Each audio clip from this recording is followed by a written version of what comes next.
Olá, sejam bem-vindos a mais um Diálogos aqui na TV Unesp. Hoje nós conversamos sobre apicultura, em especial sobre abelhas africanizadas, com o professor Ricardo Orsi, da Faculdade de Medicina Veterinária e Zootecnia da Unesp em Botucatu. Professor Ricardo, muito obrigada por sua participação aqui em nosso programa.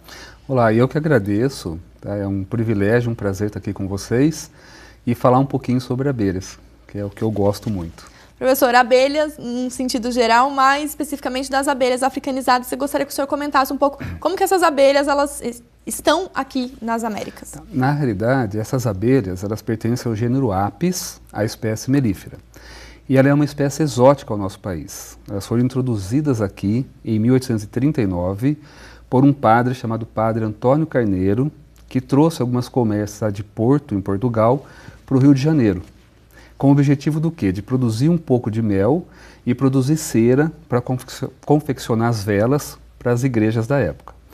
Essas abelhas que vieram então inicialmente de Portugal, foram logo mais sendo acrescentadas a outras espécies devido à migração europeia para o país. Então, com os alemães vieram a espécie Apis mellifera, subespécie mellifera, com os italianos vieram a espécie Apis mellifera, subespécie ligústica.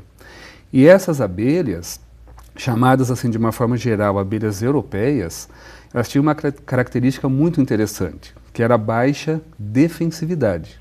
Ou seja, você poderia criar essas abelhas no quintal de casa, no meio de criação de animais, e simplesmente, a hora que você quisesse, você poderia ir até a colmeia, abrir a caixa e retirar um favo de mel para comer, sem todo aquele equipamento de segurança que nós temos que usar hoje. Tá?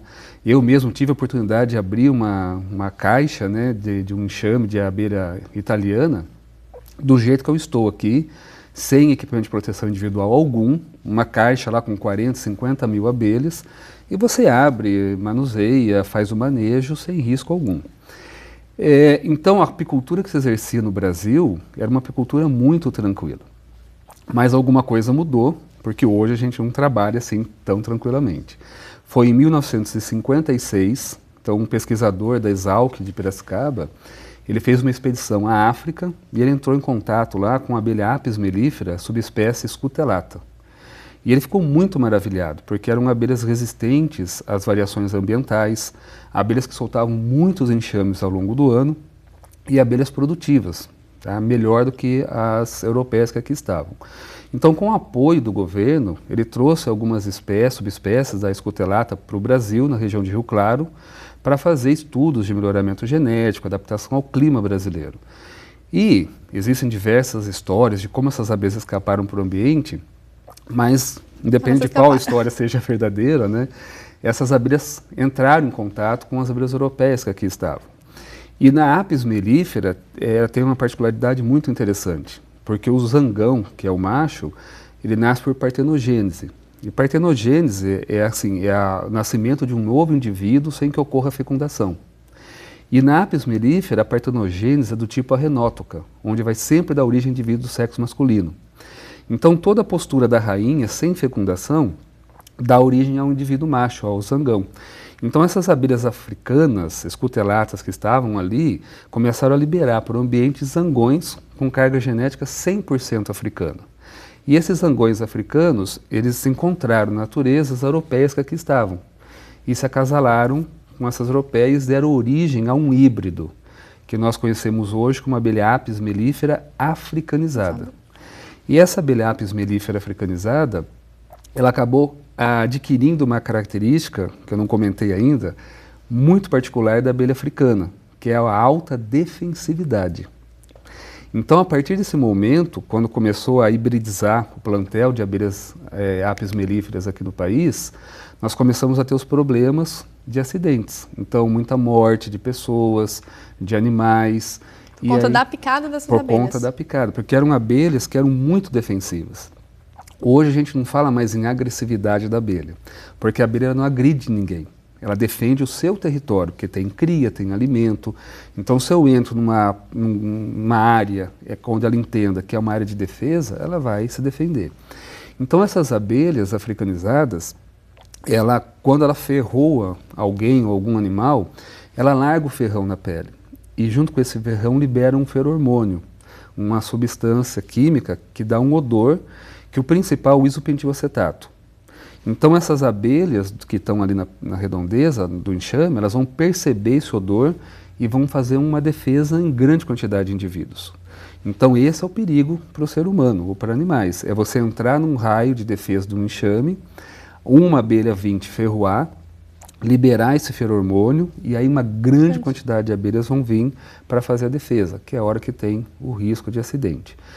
Então, nesse meio tempo, quando foi introduzida a abelha africana aqui, começou a africanizar o plantel, aí nós tivemos diversos relatos de acidentes, mortes de pessoas, de criações, e aí criou-se então esse preconceito, né? A apicultura brasileira passou por uma fase, vamos dizer assim, negra, né? Porque ninguém mais queria abelha, todo mundo queria exterminar, matar e tudo mais. E, na realidade, por outro lado, foi interessante porque forçou o apicultor brasileiro a se reunir em associações, criar eventos para discutir técnicas de você conseguir manejar e criar essas abelhas, porque era irreversível. E hoje nós temos uma abelha africanizada, né? Ela foi introduzida em 1956, ali na região de Rio Claro. Em questão de 40 anos, elas estavam já entrando nos Estados Unidos, dominando praticamente a América inteira. Então só não temos hoje lá na Argentina, na região da Patagônia, porque o clima é muito inóspito, no Chile por causa da Cordilheira dos Andes, que é uma barreira geográfica, e muito mais para o Canadá, né, por causa do clima também. Mas fora isso, ela acabou dominando o continente americano inteiro. E hoje nós temos uma abelha que é resistente a doenças, então não preciso fazer tratamento, então não encontro ou não devo encontrar resíduos de antibióticos, fungicidas no mel brasileiro. É uma abelha que solta muitos enxames por ano, conquista grandes territórios, só que tem a defensividade, que nós controlamos por meio de melhoramento genético. Então hoje nós temos todas as condições de trabalhar com essas abelhas. Esse controle que o senhor diz, né, por meio, né, desse novo mapeamento genético das abelhas, tem essa relação da forma como a apicultura hoje dentro das universidades ela tem sido estudada. Eu gostaria que o senhor comentasse rapidamente a importância de termos todas essas associações para garantir a apicultura enquanto uma área do conhecimento que desenvolve pesquisa e que tem essa aplicabilidade junto ao apicultor. Ah, sim. A apicultura, quando a gente fala em apicultura, a gente fala numa cadeia muito complexa. São gerações de milhares de empregos em todo o país. É uma atividade ecologicamente correta, porque o apicultor precisa preservar o ambiente para produzir um produto de qualidade, gera uma renda digna e justa para o trabalhador, e sem contar a infinidade de produtos, né? Então, assim, uma pessoa que não convive com a abelha ou não estuda a abelha, acha que a abelha serve só para duas coisas. Produzir o mel, que eu só consumo quando estou doente lá no inverno, dor de garganta, e para ferroar, mais nada. Mas, na realidade, a abelha produz própolis, cera, o veneno, a geleia real, o pólen. Então, nós temos uma gama de produtos que o apicultor pode tirar de fonte de renda, sem contar o serviço de polinização. Então, uma abelha polinizando uma cultura, ela eleva muito a produtividade dessa cultura, seja em qualidade de frutos ou produção de sementes.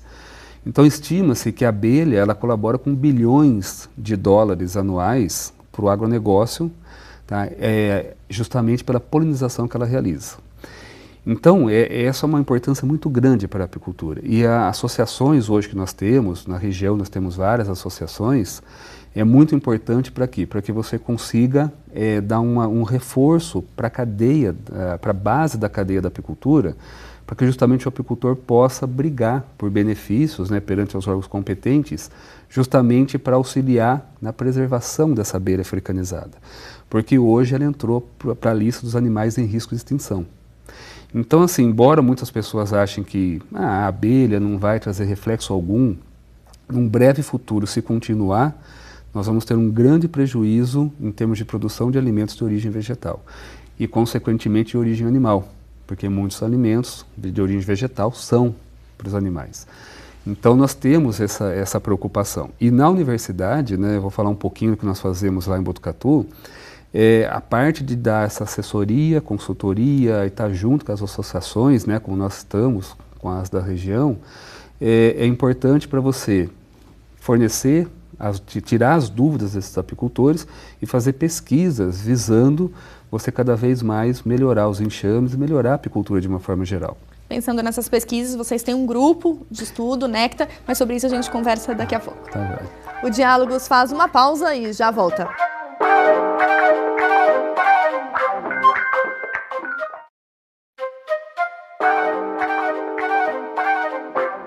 Diálogos está de volta e hoje nós conversamos sobre apicultura. Nosso convidado é o professor da Faculdade de Medicina, Veterinária e Zootecnia da Unesp em Botucatu, Ricardo Orsi. Professor, nós comentávamos sobre as abelhas africanizadas, como elas chegam ao nosso país e de que modo elas têm fomentado algumas pesquisas. Lá na FMVZ vocês têm o Núcleo de Ensino, Ciência e Tecnologia em Apicultura Racional, com o nome, né, juntando tudo vira Nectar, como eu antecipei no bloco anterior. Gostaria que o senhor comentasse o que está envolvido aí nesse ensino, ciência e tecnologia. Pois não. Na verdade, esse grupo, né, é um grupo de pesquisa, ele é vinculado ao CNPq e é o grupo que rege todas as atividades que nós fazemos lá na Unesp, lá de Botucatu, na FMVZ.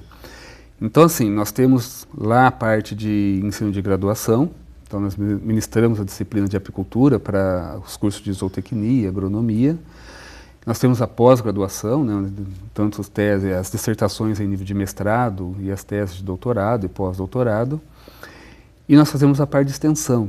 Tá? Então nós temos um projeto muito interessante, já há uns 6 anos de duração, em parceria com a Vigilância Ambiental em Saúde da Prefeitura de Botucatu, onde nós procuramos realizar a retirada adequada de enxames de abelhas africanizadas em área urbana do município, para evitar que as pessoas joguem um veneno, matem essa abelha e também evitar que ocorra algum risco de acidente com pessoas ou animais. Então, os enxames são retirados das residências, os mais diversos locais, até cemitério, túmulos, o pessoal já entrou a retirar, e aí esses enxames são retirados, levados para a área de apicultura lá na FMVZ, e lá é feito o destino adequado de manejo, produção e tudo mais. Então, a parte de extensão muito bacana que nós realizamos lá, assim como agora está parado, mas nós fizemos um projeto, né, de ir às escolas. Então, onde os alunos da pós-graduação e da graduação iam às escolas do município de Botucatu, em parceria com a Secretaria da Educação da Prefeitura, e lá eles realizavam brincadeiras lúdicas, mas com crianças pequenas, justamente para começar a fomentar nelas o interesse pelas abelhas, pelos produtos e o desejo, né, de preservar esse animal. Então, essa seria a parte de extensão que nós fazemos lá também. E depois, nós temos a parte de pesquisa, e aí nós trabalhamos hoje, lá em Botucatu, eu estou começando a focar muito mais para a parte de nutrição das abelhas, porque existem períodos ao longo do ano onde a falta de recursos do ambiente pode acabar levando a um prejuízo em termos de desenvolvimento populacional desse enxame. Então a gente trabalha fornecendo alguns nutrientes, como minerais, são os trabalhos que nós estamos realizando agora, e a gente vai avaliar como esses minerais interferem no desenvolvimento do enxame como um todo, utilizando a proteômica, né, que é a expressão das proteínas relacionadas ao genômica, e a parte de desenvolvimento de morfologia de glândulas das abelhas.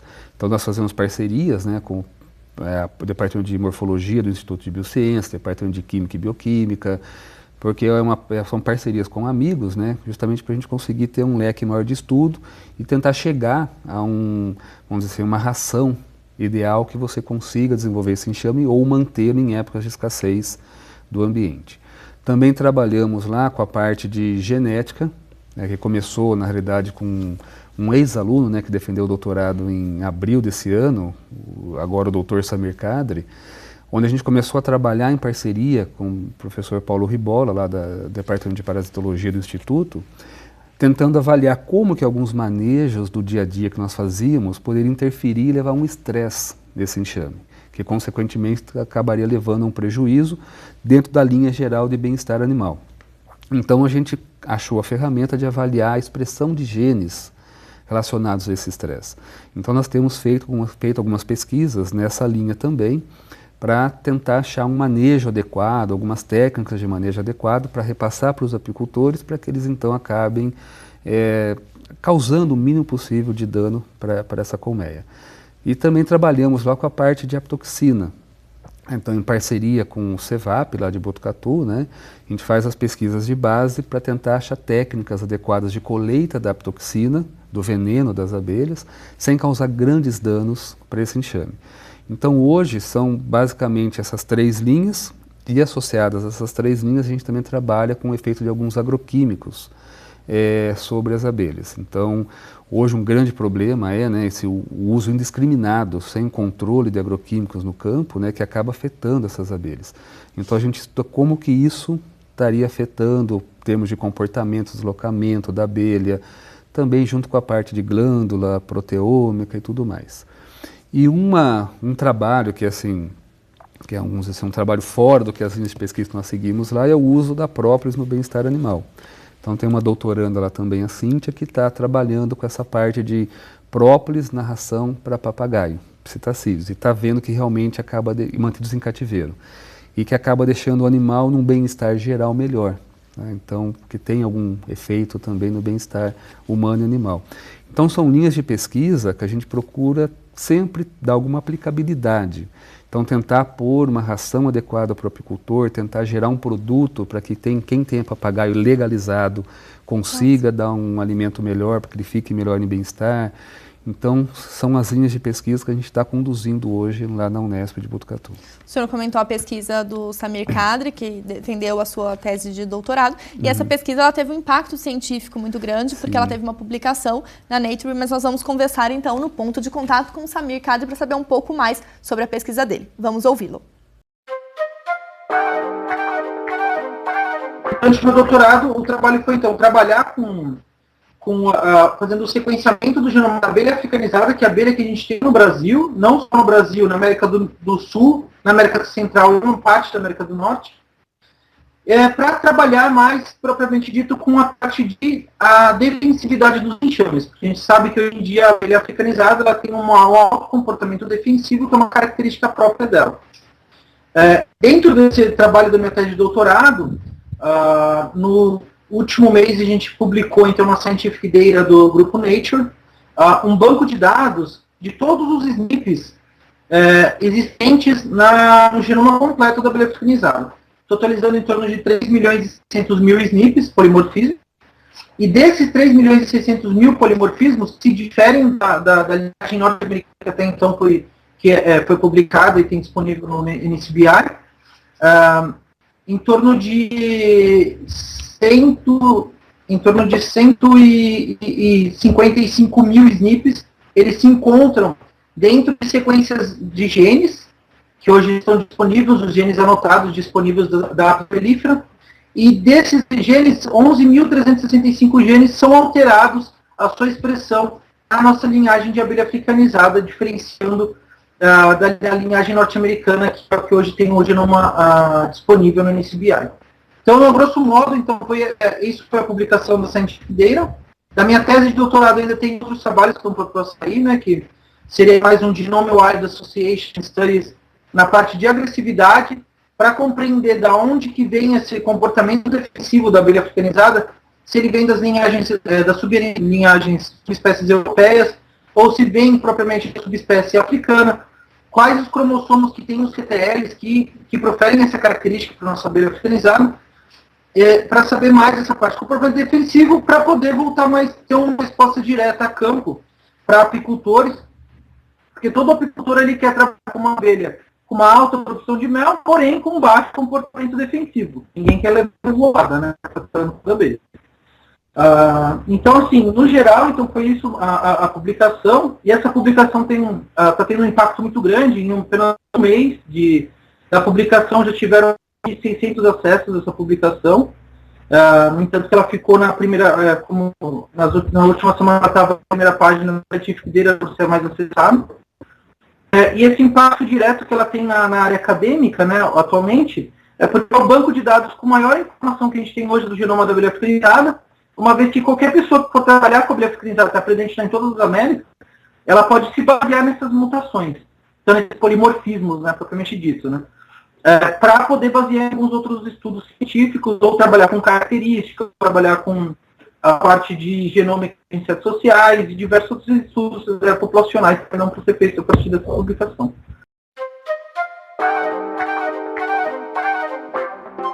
Professor, então nós falamos sobre essa pesquisa desenvolvida pelo Samir e todo o impacto científico que ela vem desencadeando, e então a gente comenta no último bloco a questão da divulgação científica. O Diálogos faz mais um intervalo e já volta.